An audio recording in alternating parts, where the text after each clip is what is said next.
नमस्कार मित्रो, माझ्या कायदेभान या लीगल चॅनलवर तुमचं स्वागत आहे। तर आजच्या व्हिडिओचा विषय आहे, तुम्ही प्लॉट घेत असाल तर एकूण प्रक्रिया काय आहे, कसं व्हेरिफिकेशन करायचं, कुठली कागद बघायची, हे आपण आजच्या व्हिडिओमध्ये पाहूया। तर मित्रो, जेव्हा केव्हा तुम्ही एखाद्या डेव्हलपरकडे जाता प्लॉट घ्यायचा आहे, तेव्हा डेव्हलपर तुम्हाला लेआउट दाखवतो।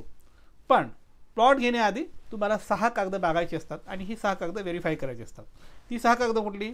पहिला एक नंबरचा कागद आहे 7/12, 2 नंबरचा आहे फेरफार, 3 नंबरचा आहे क प्रत, 4 नंबरचा आहे झोन दाखला, 5 नंबरचा आहे तो लेआउट आणि 6 नंबरचा कागद आहे सर्च रिपोर्ट। हे 6 कागद तुम्ही बिल्डरकडून मागा आणि एक्सपर्ट लॉयरकडे जाऊन व्हेरीफाय करा।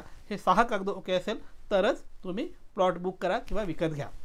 तर हे झालं कागदपत्र। पण याच्या व्यतिरिक्त तुम्ही जेव्हा साईट व्हिजिट करता तेव्हा 3 गोष्टी ऑन द स्पॉट तुम्ही प्राथमिक टप्प्यावर किंवा तुम्ही एक इनिशियल लेवलला व्हेरीफाय करू शकता। त्या काय आहेत? पहिलं आहे की त्या बिल्डरला म्हणायचं मला 7/12 दाखवा, पहिलं कागद। दुसरं म्हणा मला क प्रत दाखवा आणि तिसरं म्हणा लेआउट। लेआउटचा तो बिल्डर दाखवतोच तुम्हाला एनिवे।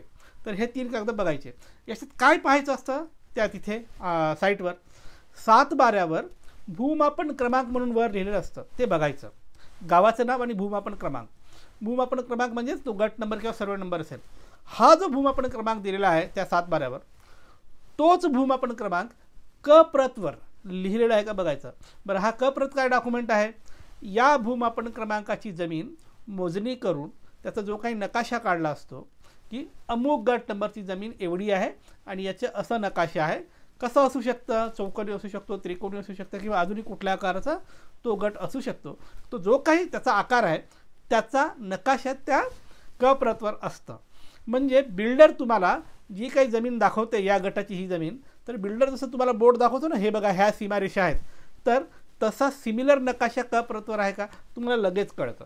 त्याच्यात पूर्व पश्चिम उत्तर दक्षिण 4 दिशा मेन्शन असतात आणि कुठल्या दिशेला लगतला रोड आहे हे मेन्शन असतं। कुठे?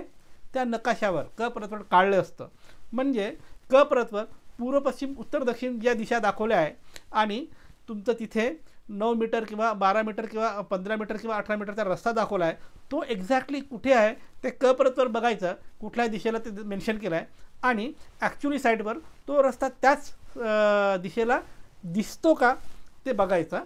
आणि तो 9 मीटर आहे की 18 मीटर आहे, क प्रतवर जे काही मेन्शन आहे त्याच्याशी ॲक्च्युली साईटवर दिसणारा रस्ता मेळ खातो का हे तुम्ही ऑन द स्पॉट व्हेरीफाय करू शकता, कारण ते डोळ्याला दिसतं। तर 7/12 आणि क प्रत म्हणजे त्याच गटाचा नकाशा, या दोघांना तुम्ही असं व्हेरीफाय करू शकता। ह्या झाल्या 2 गोष्टी। आता तिसरे डॉक्युमेंट काय व्हेरीफाय करायचा? तो जो लेआउट बिल्डरने सांगितला दाखवला, तो लेआउट जो काही आहे तो लेआउट या नकाशाशी मेळ खातो काय असं एकदा ठेवून बघायचं। तुमच्या लक्षात येईल त्या लेआउटमध्ये दाखवलेले रस्ते आणि क प्रतमध्ये दाखवलेले रस्ते एकाच दिशेला आहेत का ते बघा। आणि जे काही 15 मीटर 12 मीटर जो काही तो रस्ता असेल तो पण दोन्ही ठिकाणी दिसतो का, कुठे? त्या क प्रतमध्ये पण दिसतो का आणि सिमिलर नकाशा त्या लेआउट जो दाखवला आहे त्याचा प्लॉटिंगचा तिथे पण दिसतोय का, सेम दिशेला दिसतोय का, हे व्हेरीफाय करा। ह्या 3 गोष्टी जर व्हेरीफाय झाल्या तर तुम्ही त्या प्लॉटचा विचार करू शकता, घेण्याचा विचार करू शकता। पण ही झाली प्राथमिक तुम्हाला प्राथमिक चौकशी जे तुम्ही ऑन द स्पॉट साईटवर करता। पण इतक्याच बेसिसवर व्यवहार करू नका, बिल्डर फसवतात। मग काय करायचं? आधी जे तुम्हाला 6 डॉक्युमेंट सांगितले ते 6 डॉक्युमेंट घ्या आणि एखाद्या एक्सपर्ट लॉयरला दाखवा आणि एक्सपर्ट लॉयरने जर घ्या म्हटलं तरच घ्या, अदरवाईज प्लॉट घेऊ नका।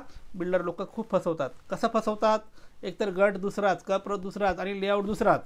आणि जेव्हा तुमचं खरेदी खत होतं, खरेदी खतामध्ये हा लेआउट जो आहे तुम्हाला दाखवतात त्या लेआउटची कॉपी खरेदी दस्तामध्ये लावली का आठवणीने बघा।